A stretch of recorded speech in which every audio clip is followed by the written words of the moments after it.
तस्मै श्रीगुरुवे नमः।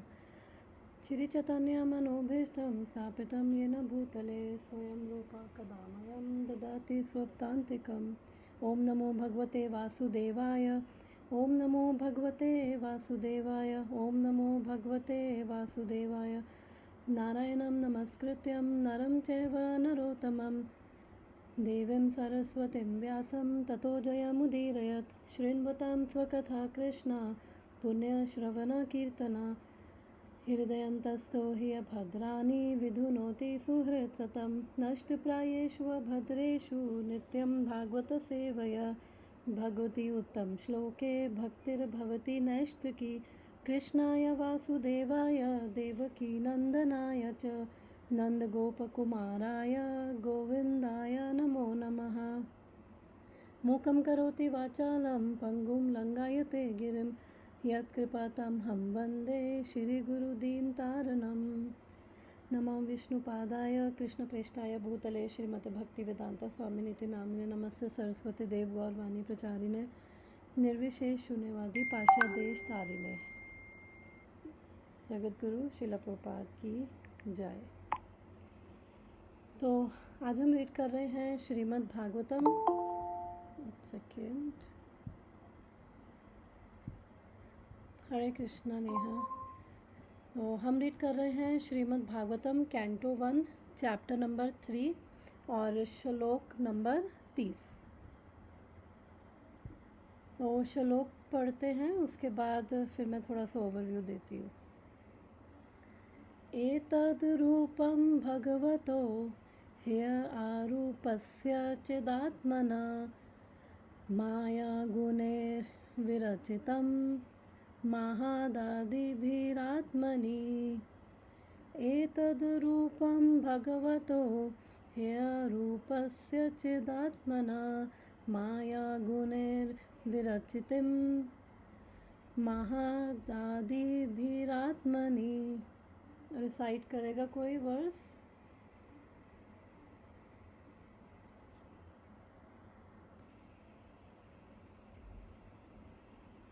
Okay, sure माता जी।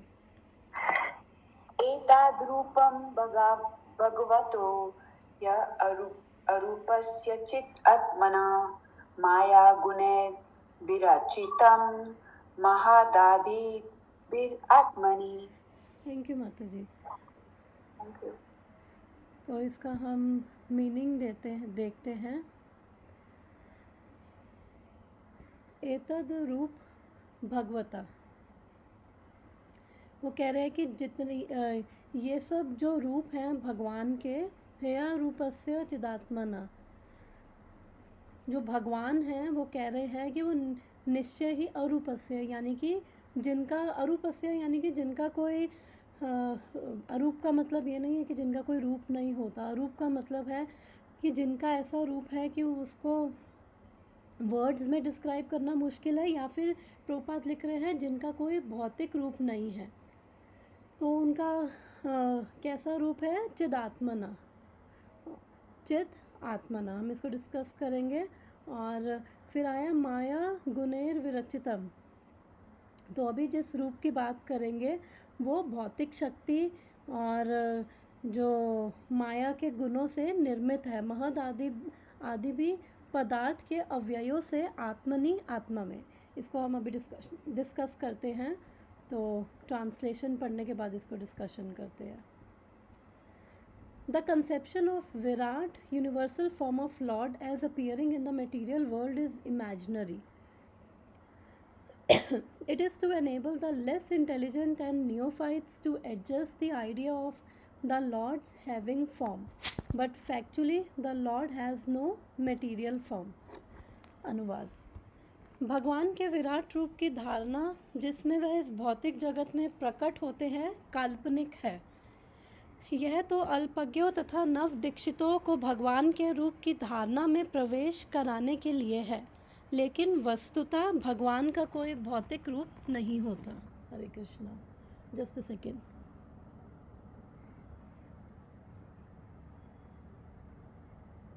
ओके। तो अब ये श्लोक क्यों आया है, ये क्यों बोल रहे हैं, तो हम थोड़ा सा मैं इसको बताती हूँ। अभी तक हमने पढ़े थे भगवान के 22 अवतारों के बारे में। अब ये तुरंत ये विराट रूप, और इवन उसकी हमने फल श्रुति भी पढ़ ली थी।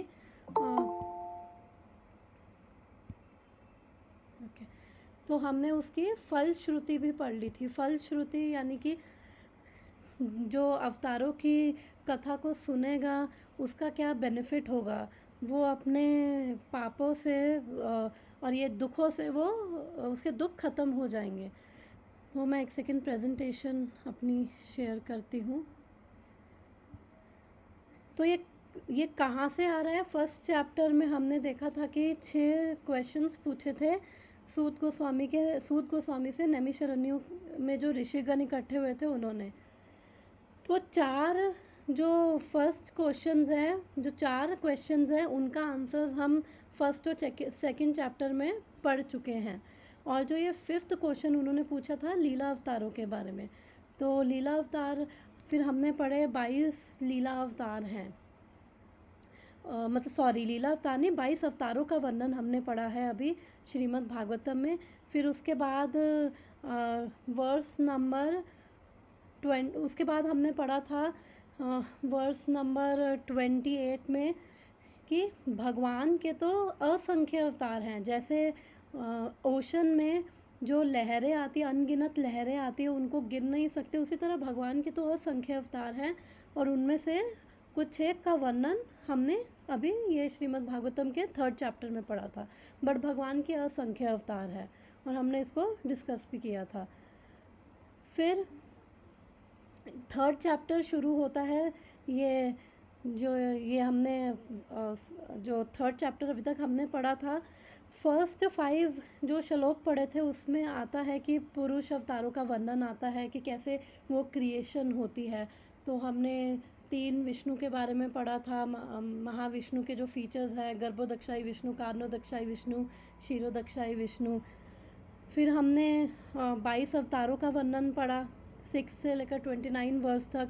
और उसके बाद जो सूत गोस्वामी जी हैं वो 29 वर्स में कंक्लूड कर रहे हैं, 28 वर्स में कंक्लूड कर रहे हैं कृष्णस्तु भगवान स्वयं, कि ये सारे जो अवतार हैं ये भगवान के अवतार हैं।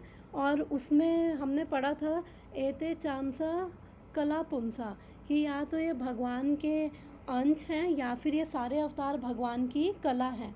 तो जैसे कई लोग कहते हैं कि भगवान विष्णु से सारे अवतार आते हैं, तो एक तरह से ठीक है, क्योंकि इस भौतिक जगत में जितने भी अवतार आ रहे हैं वो सारे भगवान विष्णु से ही आ रहे हैं।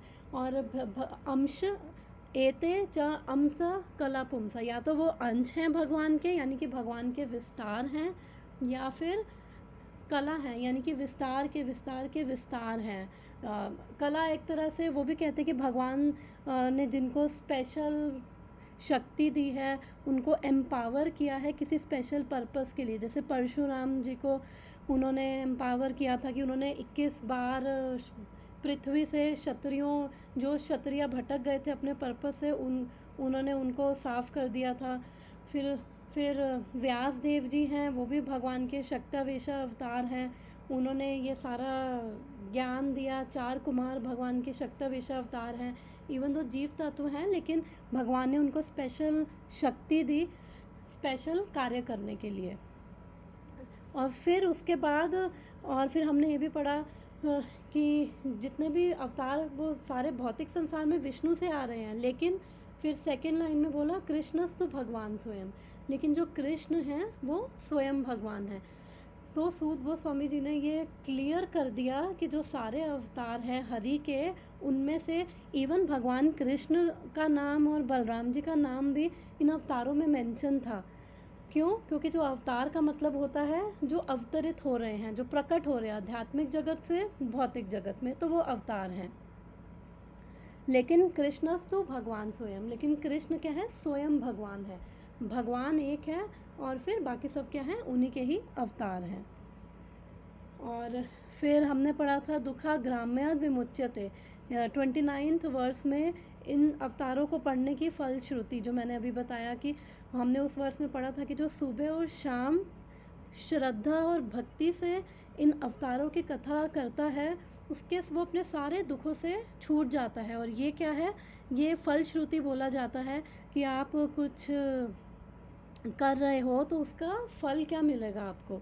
तो ये अगर भागवतम बोल रही है तो दैट इज़ द फैक्ट। इसमें हमें कोई भी डाउट नहीं रखना चाहिए कि अगर ऐसा बोला गया है तो हम नहीं छूट रहे और ये नहीं हो रहा वो नहीं हो रहा। अगर बोला है तो that is true, that is the fact. जितनी बोला गया है श्रद्धा पूर्वक और भक्ति से जो ये सब अवतारों की कथा को पढ़ेगा अगर, तो इस भौतिक दुखों से छूटना है तो हम ये 3rd चैप्टर में जो ये अवतार हैं हम इसको 3rd चैप्टर को रिसाइट कर सकते हैं, भागवतम के 1st कैंटो के 3rd चैप्टर को। तो फिर अब यहाँ पे आता है ये वाला वर्स, फिर यहाँ से आता है। अब वो अवतार तो ख़त्म हो गया, अब यहाँ पे वो डिस्क्राइब क्या कर रहे हैं, भगवान के विराट रूप के बारे में बता रहे हैं कि जो भगवान का विराट रूप है ये कोई अवतार नहीं है, ये अवतारों में इसका वर्णन नहीं है क्योंकि ये क्या है भौतिक जगत में प्रकट होता है और ये काल्पनिक है। यहाँ पे सूत गोस्वामी उसको बता रहे हैं। तो ये किन के लिए है, जो या तो अल्पज्ञ हैं जिनको ज्ञान नहीं है, या फिर जो अभी नव दीक्षित बेसिकली जिनको इतना नव दीक्षित का मतलब भक्त नहीं है, नव दीक्षित का मतलब है कि क्योंकि अल्पज्ञ लिखा है ब्रैकेट में नव दीक्षित लिखा है कि हो सकता है किसी भी वो संप्रदाय के हो सकते हैं, लेकिन जिनको अल्पज्ञ हैं लेस इंटेलिजेंट उनको ज्ञान नहीं है तो फिर वो इसको को भगवान के रूप की धारणा को प्रवेश कराने के लिए यह तो अल्पज्ञों को भगवान के रूप की धारणा में प्रवेश करवाने के लिए है, लेकिन वस्तुतः भगवान का कोई भौतिक रूप नहीं होता। तो तात्पर्य पढ़ते हैं और क्लियर इसको समझते हैं। छोटा सा तात्पर्य है, भगवान के नाना अवतारों के साथ साथ उनके विश्व रूप या विराट रूप की धारणा का उल्लेख नहीं किया गया है क्योंकि ऊपर बताए गए भगवान के सारे अवतार दिव्य हैं और उनके शरीरों में भौतिकता का रंच मात्र भी स्पर्श नहीं है। उनके शरीर तथा आत्मा में कोई अंतर नहीं होता जैसा कि बद्ध जीवों में होता है। विराट रूप की कल्पना तो केवल नव दीक्षित पूजकों के लिए है, उन्हीं के लिए भौतिक विराट रूप प्रस्तुत किया जाता है जिसकी व्याख्या द्वितीय स्कंद में की जाएगी। विराट रूप में विभिन्न लोकों के भौतिक रूप को उनके हाथ पांव आदि के रूप में कल्पित किया गया है। वस्तुतः ऐसा सब वर्णन नव दीक्षितों के लिए होता है, वे पदार्थ के आगे कुछ भी नहीं सोच पाते। भगवान के भौतिक बोध की गणना उनके वास्तविक रूपों की सूची में नहीं आती। परमात्मा रूप में भगवान प्रत्येक भौतिक रूप के भीतर रहते हैं, यहाँ तक कि परमाणुओं के भीतर भी रहते हैं, लेकिन बाह्य भौतिक रूप तो भगवान है वह जीव दोनों के लिए कल्पना मात्र है। बद्ध जीवों के वर्तमान स्वरूप भी वास्तविक नहीं है। निष्कर्ष यह है कि भगवान का विराट रूप की धारणा काल्पनिक है। भगवान तथा जीवों दोनों ही जीवंत आत्मा है और उनका मूल शरीर आध्यात्मिक चिन्मय है। तो यहाँ पे शिला प्रभुपाद क्या बोल रहे हैं कि जो ये विश्व रूप है या विराट रूप है तो उसकी धारणा, क्योंकि हमें पता है कि भगवान ने अलग अलग टाइम पे अपना विराट रूप या विश्व रूप का थोड़ा बहुत टेक्निकल डिफरेंस है, ज़्यादा नहीं, तो प्रभुपाद एक ही लिख रहे हैं विराट रूप या विश्व रूप, तो हम इसको ऐसे ही समझते हैं। तो वो कह रहे हैं कि इसकी अवतारों में नहीं किया गया। क्यों? क्योंकि भगवान के सारे अवतार क्या हैं? दिव्य हैं। दिव्य यानी कि वो इस भौतिक धरातल पर भगवान के अवतारों को हम नहीं मान सकते, क्योंकि भगवान क्या, भगवान खुद भी दिव्य हैं। और हमने पढ़ा था भगवत गीता में कि भगवान के जन्म कर्म क्या है, सारे दिव्य हैं। और जो इसको समझता है जन्म कर्म च मे दिव्यम एवं यो वेति तत्वतः त्यक्त्वा देह पुनर्जन्मा नेति मामेति सो अर्जुना, जो इस चीज़ को समझ पा रहा है भगवान के जो ये जन्म कर्म सारी एक्टिविटीज़ हैं वो सारी दिव्य हैं, ट्रांसेंडेंटल हैं, तो फिर वो कभी वापस, अगर वो समझ भी पा रहा है तो वो इस भौतिक संसार में फिर वापस नहीं आएगा। समझ पाने का मतलब हमने डिस्कस किया था इस भगवद गीता के वर्स में कि वो ये भी जान पा रहा है कि भगवान कौन है, और उनकी ग्लोरीज़ को वो समझ पा रहा है, उनकी पोजीशन को समझ पा रहा है, अपने आप को वो समझ पा रहा है मैं कौन हूँ, और वो जो भगवान से संबंध है वो भी समझ पा रहा है। तो इसलिए ये वो ऊपर हम पढ़ चुके हैं कि ये सारे अवतार क्या हैं, भगवान के ये दिव्य अवतार हैं। और इसमें जो भौतिकता, जैसे इसमें कुछ भी रंच मात्र भी नहीं है। और हमने ये भी पहले हम डिस्कस कर चुके हैं कि जो भगवान की बॉडी है वो किससे बनी हुई है, सच्चिदानंद में है। इस श्लोक में भी आ रहा है कि भगवान क्या है, चिदात्मना है, यानी कि उनकी बॉडी हमारी तरह नहीं है कि ये बोन्स, वेन्स, ब्लड, हमारी बॉडी में यूरिन, पस, ये सब चीज़ें हैं, लेकिन भगवान की बॉडी क्या है, सच्चिदानंद, ईश्वर परमा कृष्ण सच्चिदानंद विग्रह। तो सत यानी कि सनातन है। चित्त के अलग अलग डिफरेंट मीनिंग होते हैं, लेकिन यहाँ पे चित्त का मीनिंग है कि भगवान कंप्लीट नॉलेजेबल और आनंदमय है भगवान की बॉडी। और भगवान, जैसे हम लोग शरीर अलग है और आत्मा हमारा डिफरेंट है, वैसे भगवान में कोई डिफरेंस नहीं है। भगवान की पूरा शरीर ही इससे बना हुआ है, ये सच्चिदानंद से बना हुआ है। कई बार हमें हमारे लिए इमेजिन करना ये मुश्किल होता है, बट शास्त्र बताते हैं तो हमें वैसे ही मानना है। तो अब यहाँ पे शिला प्रभुपाद बता रहे हैं कि भगवान की बॉडी और भगवान की आत्मा में कोई अंतर नहीं है जैसे हमारे में है। और तो इसलिए अब हर कोई जो है, मैं प्रेजेंटेशन में स्लाइड से इसको थोड़ा सा एक्सप्लेन करती हूँ।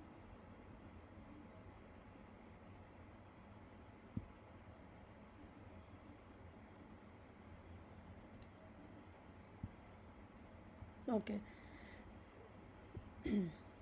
तो ये हम पहले भी डिस्कस कर चुके हैं कि जो भगवान कृष्ण है, वो जब हमने अवतारों के बारे में पढ़ा, फिर हमने ये भी पढ़ा था, प्रभुपाद ने बहुत अच्छे से ये जो 28th वर्स है, एते चामशा कला पुमसा, इसमें बहुत अच्छे से एक्सप्लेन किया था कि भगवान कृष्ण है वो सोर्स है सारे जितने भी अवतार हैं उनके। फिर उनसे बलराम जी आ रहे हैं, फिर उनसे वासुदेव, संकर्षण, प्रद्युम्न, अनिरुद्ध, इनको चतुर्व्यूह विष्णु कहते हैं। फिर सिंप्लीफाई करने के लिए फिर नारायण से फिर नेक्स्ट चतुर्व्यूह विष्णु आते हैं, वासुदेव, संकर्षण, प्रद्युम्न, अनिरुद्ध। फिर सेकंड संकर्षण से ये महाविष्णु आते हैं, और ये कारणोदक्षाई विष्णु, गर्भोदक्षाई विष्णु, क्षीरोदक्षाई विष्णु।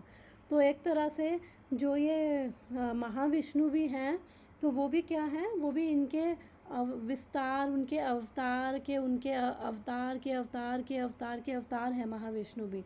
फिर फाइनली इनसे क्या होता है, सारी क्रिएशन होती है। इसको रहने देते हैं। ओके तो फिर महाविष्णु जब ये क्रिएशन करते हैं तो उसके अंदर हमने पढ़ा था स्टार्टिंग फर्स्ट वर्स में कि सबसे पहले वो 16, ये एक्चुअली ये थर्ड कैंटो, सेकंड कैंटो में वो आता है और थर्ड कैंटो में ये सब आता है, तो इसमें भी जाने की ज़रूरत नहीं है।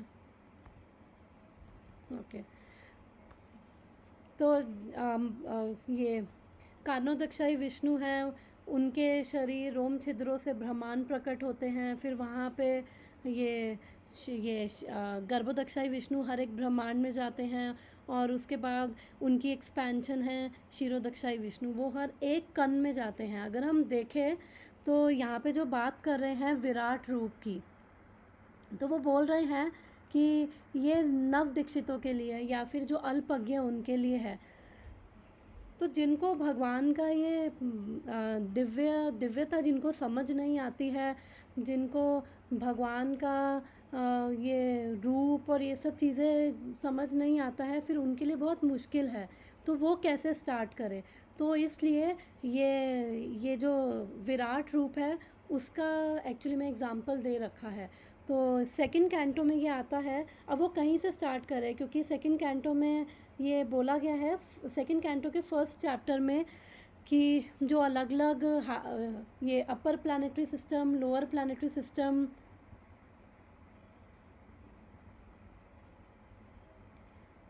जैसे एक मैंने बताया था कि वो वो कारणोदक्षाई विष्णु से बहुत सारे ब्रह्मांड प्रकट होते हैं। फिर हर ब्रह्मांड में अगर हम ये देखें, हर ब्रह्मांड में ये गर्भोदक्षाई विष्णु जाते हैं। जो जहाँ पे ये मेरा माउस है उसके अंदर गर्भोदक्षाई विष्णु जाते हैं। तो एक तरह से देखा जाए तो जो भी ये सब कुछ क्या है, ये डेड मैटर है। और इवन भागवतम में ये भी वर्णन आता है कि जब ये बन जाते हैं, ये सारे ब्रह्मांड बनते हैं, तो एक तरह से वो क्या है, फीटस की तरह होते हैं कि उसके अंदर अभी कुछ भी वो ये सारा डेड मैटर की तरह होता है। और जैसे हमारा शरीर है, उसके अंदर हमारी सोल क्या है, सोल की वजह से हमारे पूरे शरीर में चेतना है, कॉन्शियसनेस है। और एक डेड बॉडी है, उसमें यही डिफरेंस है कि उसमें आत्मा नहीं है।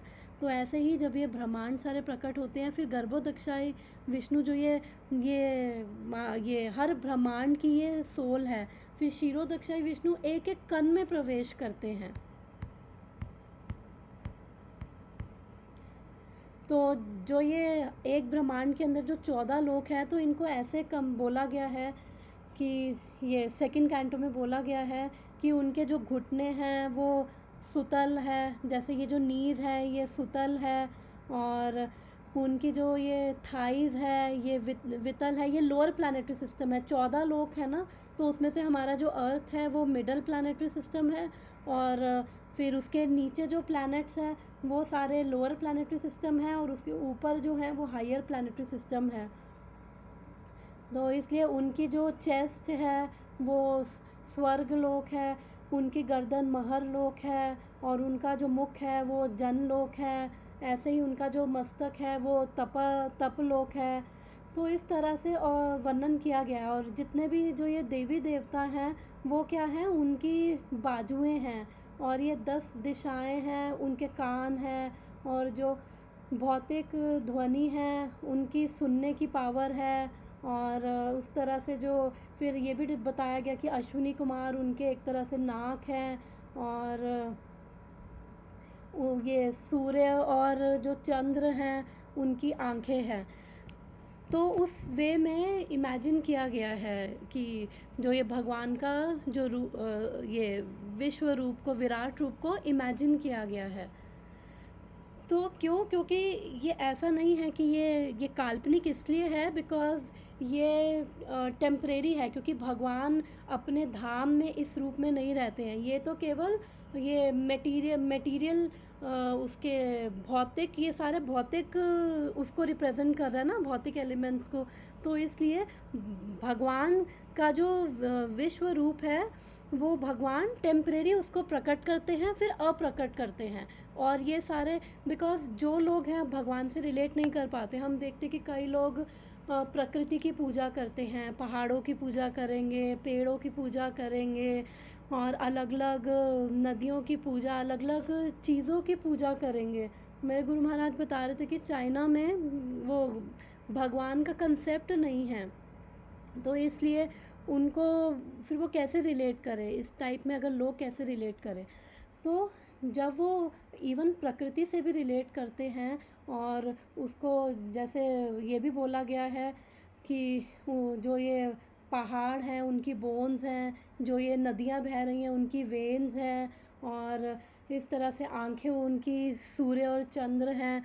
तो भगवान जब भगवत गीता में भी बोलते हैं कि मेरी अलग अलग अपनी विभूतियों के बारे में बताते हैं कि सूर्य कि अगर उस वे में भी देखा जाए कि भगवान की जो विभूतियाँ हैं, जो सूर्य है वो उनके उसके अंदर भी भगवान की जो शक्ति है उसका कुछ अंश मात्र है, और फिर वही ज्योति बन जाती है और उससे हम देख पाते हैं सूर्य और चंद्र से।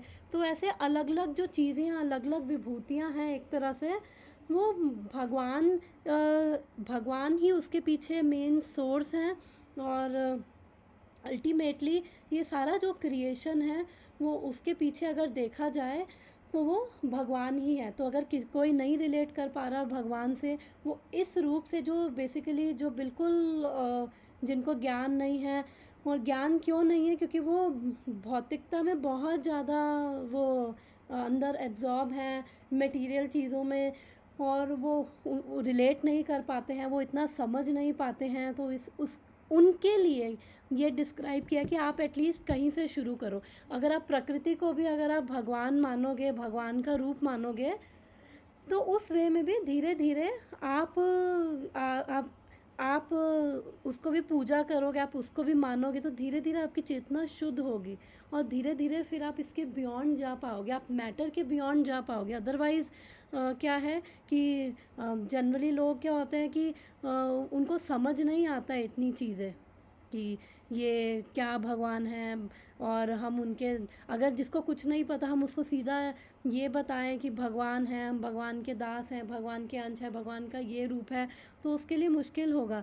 जैसे अगर कोई कोई खाना बनाना सीख रहा है, रोटी बनाना सीख रहा है, तो सबसे पहले उसको आटा गूँथना सिखाएंगे, उसके बाद कहेंगे कि आप पहले आटा गूँथना सीखो, फिर आप पेड़े बनाना सीखो, या सीधा उसे बोल दिया जाओ और तवे पे जाओ और सीधा बनाओ, तो उसके लिए मुश्किल हो जाएगा, क्योंकि अभी उसका वो लेवल नहीं है वो चीज़ें समझने का। धीरे धीरे स्टेप बाय स्टेप जब चलेंगे, तो ये धीरे धीरे आप कहीं से तो शुरुआत करो। तो आप चलो आप ये भगवान के आप विराट रूप से, आप प्रकृति से रिलेट करो, आप भगवान के विराट रूप से ही आप शुरुआत करो, फिर आप धीरे धीरे आगे बढ़ोगे।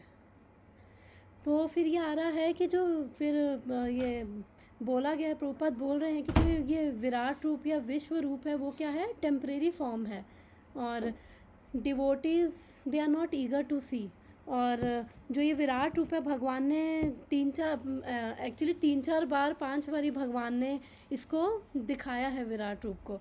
और सबसे पहले तो भगवान ने यशोदा मैया को 2 बार ही अपना विराट रूप दिखाया था।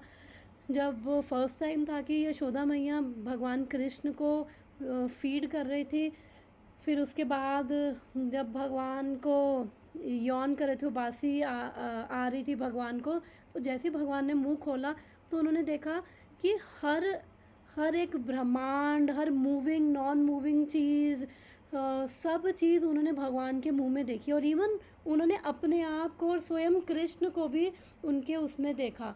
फिर सेकंड टाइम हमें पता है कि जब भगवान ने मिट्टी खाई थी और यशोदा मैया ने बोला कि आप अपना मुंह खोलो, तो सेकंड टाइम भगवान ने तब दिखाया था। फिर बाद में भगवान वो क्या कहते हैं, पर्दा डाल देते हैं अपनी योग माया का, क्योंकि जो भक्त होते हैं उसको उनको महामाया का पर्दा नहीं, महामाया यानी कि ये भौतिक संसार की माया है, उसका पर्दा नहीं डालते, लेकिन जो योग माया जो भगवान की ही स्पिरिचुअल शक्ति है, भगवान उसका डाल देते, ताकि उनके साथ फिर आदान प्रदान कर सके। अगर वो भगवान के रूप में उनको मानेंगी तो अपना पुत्र कैसे मानेंगी। फिर थर्ड टाइम उन्होंने अपनी, जब ये शांति दूत बन के गए थे, दुर्योधन ने इंसल्ट किया था भगवान को, फिर उन्होंने उस टाइम पे एक मिनी वर्जन दिखाया था उस विराट रूप का, और उसके अंदर उन्होंने सारे देवी देवता दिखा दिए थे, और इवन अर्जुन पीछे खड़ा हुआ, भीष्म, पितामह, द्रोण, ये सब दिखा दिए थे उन्होंने। और उस टाइम पे माधव ने दुर्योधन को दिखाए थे। ये एक्चुअली उस सभा में दिखाया था, पर दुर्योधन नहीं देख पाया था। उस टाइम पे भीष्म पितामह जी ने देखा था, द्रोणाचार्य जी ने देखा था, और विदुर जी ने देखा था वो वाला रूप। और फिर उसके बाद भगवान ने क्योंकि उसने उस टाइम पे इंसल्ट किया था, तो जो भी भगवान का जो भी रूप है, तो जो जिसके अंदर श्रद्धा नहीं है, वो भक्त नहीं है, तो वो देख नहीं पाएगा भगवान के रूप, भगवान के तेज को वो बर्दाश्त नहीं कर पाएगा। फिर फोर्थ टाइम भगवान ने अर्जुन को, 11th चैप्टर भगवत गीता में इसका वर्णन आता है कि भगवान ने अर्जुन को ये विराट रूप दिखाया था, और फिर उसके बाद अर्जुन ने प्रार्थना करी थी कि वो अपना, उसको काल रूप भी दिखाया था, अर्जुन डर गया था, और अर्जुन ने प्रार्थना करी कि आप जो है वापस अपने फॉर्म में आ जाओ, तो सबसे पहले भगवान फिर नारायण रूप में, फिर श्याम सुंदर के रूप में आए। तो फिर अर्जुन ने बोला हाँ यही वाला बेस्ट है, जो आपका ये टू हैंडेड फॉर्म वाला रूप है वही बेस्ट है, वही मेरे लिए ठीक है। तो वो इतना भयानक रूप देखकर, तो सबको अगर हम देखें तो सबको अलग भगवान ने थोड़ा थोड़ा अलग अलग कस्टमाइज दिखाया था। जैसे यशोदा मैया को थोड़ा अलग दिखाया, और यशोदा मैया को जब दिखाया तो सारी चीज़ें, सारे ब्रह्मांड और moving non moving things, even Yashoda मैया अपने आप को देख रही है, कृष्ण को देख रही हैं। फिर जब वहाँ पे ये दुर्योधन की सभा में दिखाया था, तो उस टाइम पे उन्होंने थोड़ा सा वो पार्शल दिखाया था, पूरा नहीं दिखाया था, लेकिन उन्होंने उसके अंदर सारे उनको बिविल्डर करने के लिए एक्चुअली, क्योंकि भगवान ऑलरेडी उनको पता था कि क्या इनका लेवल है, उनको और बिविल्डर करने के लिए फिर भगवान ने वैसा रूप दिखाया। लेकिन जो भक्त थे जैसे भीष्म पितामह वगैरह, वो ये देख के समझ गए कि ये सब कुछ एक्चुअली भगवान के अंदर है। तो चाहे वो देवी देवता हैं, चाहे वो हम जीव हैं, ये प्रकृति है, हर चीज़ एक्चुअली भगवान में ही है, इसलिए वो भगवान से ही आ रही है। तो इसलिए जो ये रूप है वो काल्पनिक बोला है, काल्पनिक भी बोला है, इस वे में बोला है काल्पनिक है क्योंकि ये टेम्परेरी फॉर्म है, ये भगवान के धाम में ये भगवान इस फॉर्म में नहीं रहते हैं, और ये सारा वो भौतिक एलिमेंट से रिलेट हो पा रहा है, ताकि जो लोग हैं जो बिल्कुल जिनको वो बिल्कुल समझ ही नहीं है, तो फिर वो कहीं से तो शुरुआत करेंगे, तो वो इस वे से भगवान से रिलेट कर सकते हैं। क्योंकि भगवान बोलते हैं कि भूमि रपिर, वो आई थिंक 8 चैप्टर में बोलते हैं कि ये जो सारे एलिमेंट्स हैं, ये earth water air fire element, ये सब मेरी ही एनर्जीज़ हैं। तो ये सारे एलिमेंट्स हैं, टोटल 24, कई जगह 24 आते हैं, कई जगह 25 एलिमेंट्स आते हैं। तो ये सारे क्या है, इंग्रेडिएंट्स हैं। तो जैसे इंग्रेडिएंट्स होते हैं, उसके अंदर खाली इंग्रेडिएंट्स जब तक पड़े हैं, जैसे अगर हमें हलवा बनाना है, तो अगर सारे पड़े हैं, हमारे पास घी पड़ा हुआ है, हमारे पास आटा पड़ा हुआ है, सूजी पड़ी हुई है, छोटी इलायची पड़ी हुई है, चीनी पड़ी हुई है, लेकिन अगर हलवा बनाने वाला नहीं है तो हलवा बन जाएगा, नहीं बनेगा। तो सबसे पहले क्या होता है कि ये सारे इंग्रेडिएंट्स आते हैं, ये मटेरियल एलिमेंट्स आते हैं, फिर उसके बाद फिर ये इनको कंबाइन करके फिर ये भगवान, क्योंकि वो सेकंड कैंटो थर्ड कैंटो में बहुत डिटेल में ये एलिमेंट्स का वर्णन आता है कि कैसे एक एलिमेंट से दूसरा एलिमेंट आ रहा है, कैसे साउंड से ईदर आ रहा है, और फिर वो टच आ रहा है, फिर टच से कैसे फॉर्म आ रही है, फॉर्म से फिर फायर से टेस्ट, वो सब वो सेकंड कैंटो के लिए छोड़ते हैं। उसमें फिर ये सब कि पहले प्रधान होता है, फिर उसके बाद महातत्व प्रधान, यानी कि अभी वो सारे इंग्रेडिएंट्स हैं लेकिन अभी वो एक्टिव नहीं है। फिर महातत्व के बाद इसके अंदर जब रजोगुण और तमोगुण का जब वो मिक्सचर होता है, फिर उससे हमारा अहंकार आता है, फिर ये उसके बाद ये सब चीज़ें आती हैं। तो ये बाद में ही हम ये डिस्कस करेंगे। एक सेकेंड। हरे कृष्ण माता जी, हम श्रीमद् भागवतम पढ़ रहे हैं आज, और भगवान के विराट रूप के बारे में पढ़ रहे हैं। तो इसलिए कह रहे हैं इस वे में, क्योंकि ये सारे जो इंग्रेडिएंट्स हैं, एलिमेंट्स हैं, ये सब भगवान ही दे रहे हैं। फिर ये सृष्टि भी कहाँ से आ रही है, हमने पढ़ा कि ये भी जो विष्णु है, क्रिएशन कहाँ से हो रहा है, ये प्राइमरी क्रिएटर वो सारे इंग्रेडिएंट्स दे रहे हैं ब्रह्मा जी को, फिर ब्रह्मा जी आगे वो सब क्रिएशन कर रहे हैं। यानी कि उन्होंने सारा हलवा बनाने का एग्जाम्पल है, हलवा बनाने के सारे इंग्रेडिएंट्स दे दिए, फिर ब्रह्मा जी आगे जाके वो बस कड़छी और वो हिला के वो सारे इंग्रेडिएंट्स मिक्स कर रहे हैं, हलवा फिर बन रहा है। और फिर कैसे ब्रह्मा जी भी आ रहे हैं, वो सब चीज़ें आती हैं। तो उस वे में यस, भगवान जो हैं ये क्योंकि वही सोर्स है, उन्हीं से सब कुछ आ रहा है।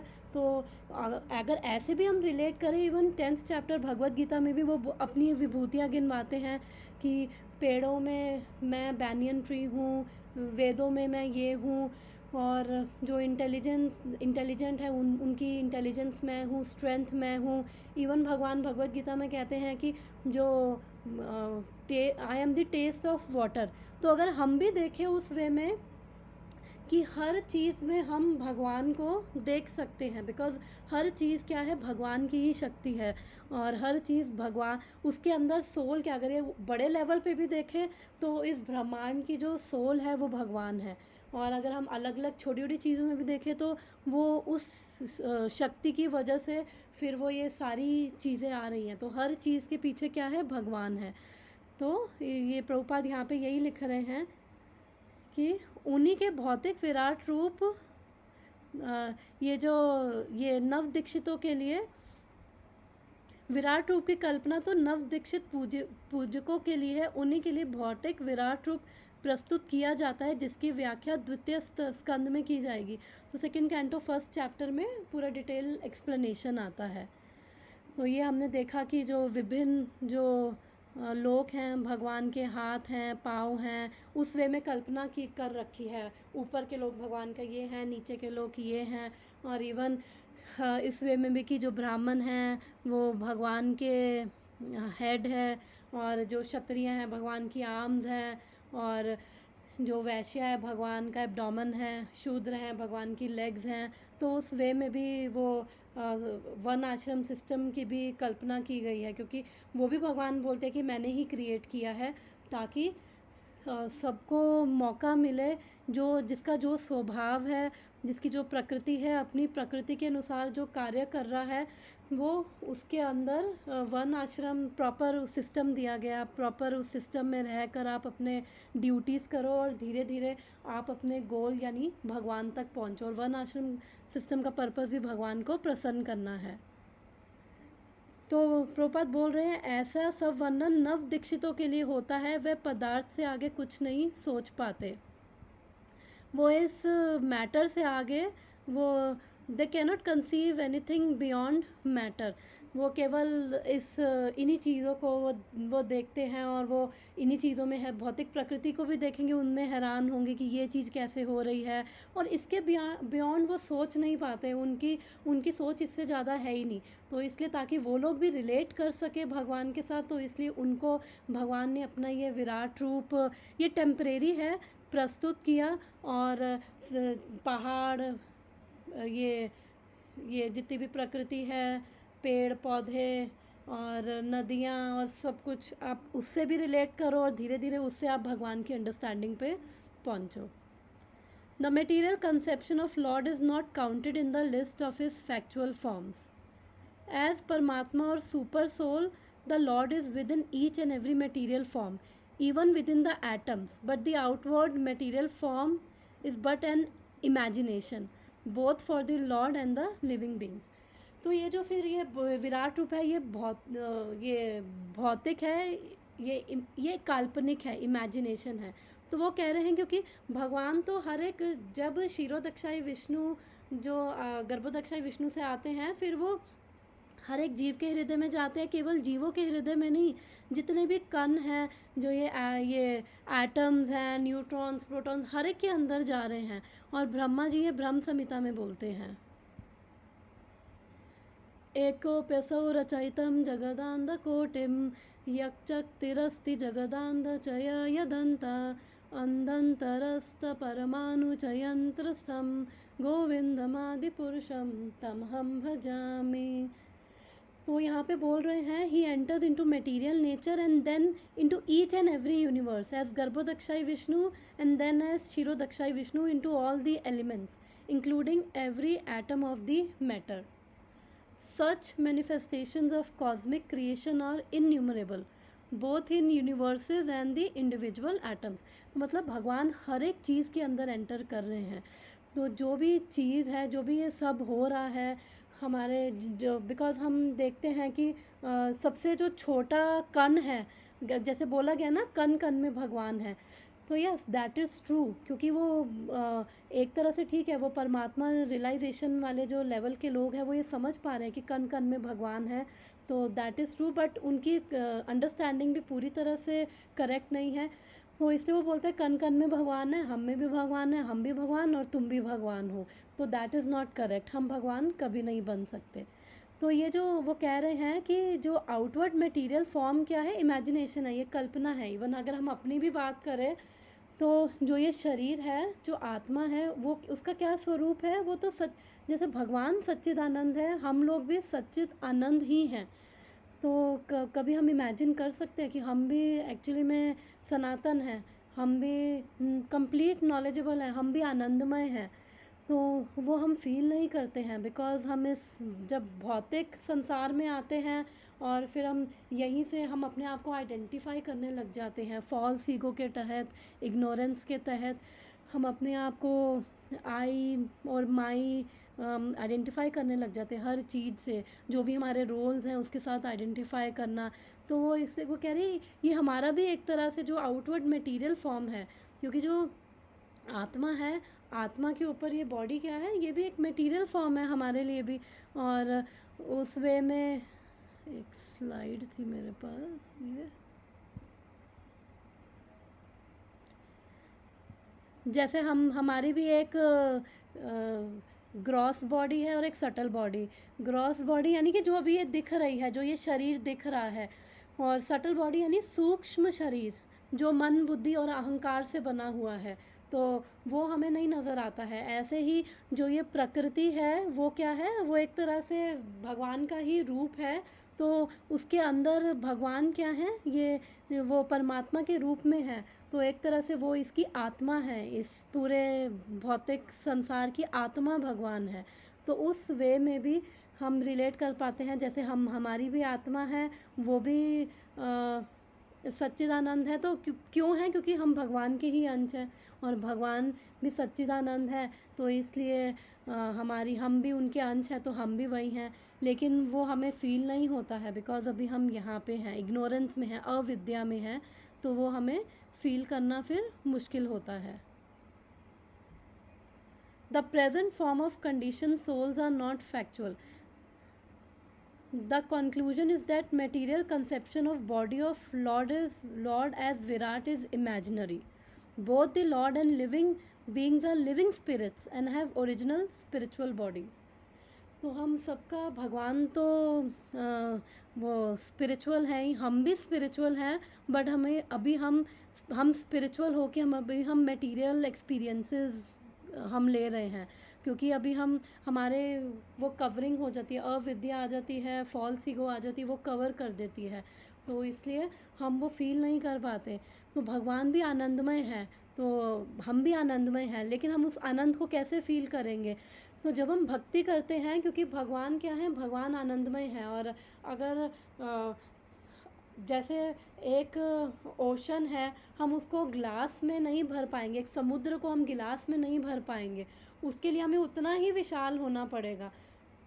तो भगवान आनंद का सागर है, तो हमें वो आनंद अपने अंदर वापस फील करने के लिए हमें वापस भगवान से ही जुड़ना पड़ेगा। तो जब हम भगवान से जुड़ते हैं, हर चीज़ भगवान को सेंटर में रख के करते हैं, हर चीज़ में भगवान देख पाते हैं, चाहे वो प्रकृति है, भगवान की प्रकृति भी है, उसके अंदर हर एक चीज़ है, उसके अंदर भी हम भगवान को देख पा रहे हैं। चाहे कोई बहुत इंटेलिजेंट है, बहुत ज्ञानी है, तो हम ये भी देख पा रहे हैं कि ये जो इसके अंदर वो विभूतियाँ हैं, वो भी भगवान की ही शक्ति है और भगवान का अंश मात्र है। हम जीवों में तो हमने पढ़ा था कि केवल 78% मैक्सिमम 78% क्वालिटीज़ आ सकती हैं, 78% तक, और वो ब्रह्मा जी में होती हैं, और जिसके अंदर 78% वो क्वालिटीज़ आ जाती हैं, फिर वो भगवान के धाम जाने के लिए एलिजिबल हो जाता है। तो ऐसे ही जब भगवान आनंदमय है, उस आनंद को कंटेन करने के लिए हमें अपने आप को, हमारे हृदय को भी विशाल करना पड़ेगा। कैसे करेंगे? जब हम भगवान के बारे में हम सुनेंगे, भगवान से जुड़ेंगे। और जुड़ेंगे कैसे? जब भगवान के बारे में सुनेंगे, तो उससे क्या है, प्यूरिफिकेशन होती है, और हमारी जितनी शुद्धि होती जाती है, उतना हम अपना ये हमारे फॉल्स डेजिग्नेशंस है कि I am this, I am that, हम उससे धीरे धीरे फ्री होते जाते हैं। और जितना हम इन चीज़ों से फ्री होते जाएंगे, उतना हम अपनी, बिकॉज़ हम स्पिरिचुअल हैं, हमारा एक स्वरूप है आध्यात्मिक जगत में, भगवान के साथ हमारा एक पर्सनल संबंध है। हम अपने उस संबंध को अभी हमें याद नहीं है, तो हम उसको रिवाइव इसी के थ्रू कर रहे हैं। तो जो भी हम पढ़ रहे हैं वो सब क्या है, हमें भगवान से और कनेक्ट करने में, या सुन रहे हैं, भगवान से कनेक्ट करने में हमें हेल्प कर रहा है। तो इसलिए हमारी जो ये अज्ञानता है, अविद्या है, हमारा जो ये फॉल्स ईगो है, धीरे धीरे ये डिज़ोल्व होगी और धीरे धीरे रियल ईगो मैनिफेस्ट होगी। ईगो रहेगी हमेशा, लेकिन वो फॉल्स ईगो रियल ईगो में कन्वर्ट हो जाएगी। तो इसलिए ये विराट रूप का यहाँ पे कंसेप्शन ये है कि जो बिल्कुल नहीं भगवान को समझ सकते, रिलेट कर सकते, फिर वो यहाँ से शुरुआत कर दे। फिर वो ऐसा मान वो, क्योंकि जनरली जो लोग प्रकृति की भी कर रहे हैं धीरे धीरे, फिर ये स्लो प्रोसेस है, बट धीरे धीरे जब थोड़ी शुद्धि आएगी और उस वे में फिर धीरे धीरे आगे बढ़ पाएंगे। तो मैं स्क्रीन शेयरिंग स्टॉप कर रही हूँ। तो आज के लिए इतना ही काफ़ी है। और अगर किसी को कुछ डिस्कशन है, किसी का कुछ या फिर किसी को कुछ ऐड करना हो तो डिस्कस कर सकते हैं।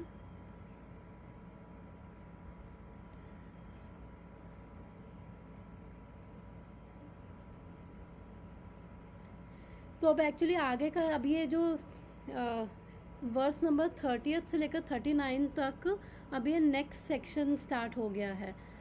तो फिर अब नेक्स्ट में बताएंगे वो इसी की जो ये विराट रूप है, बताएंगे कि वो भी इतना इम्पोर्टेंट नहीं है।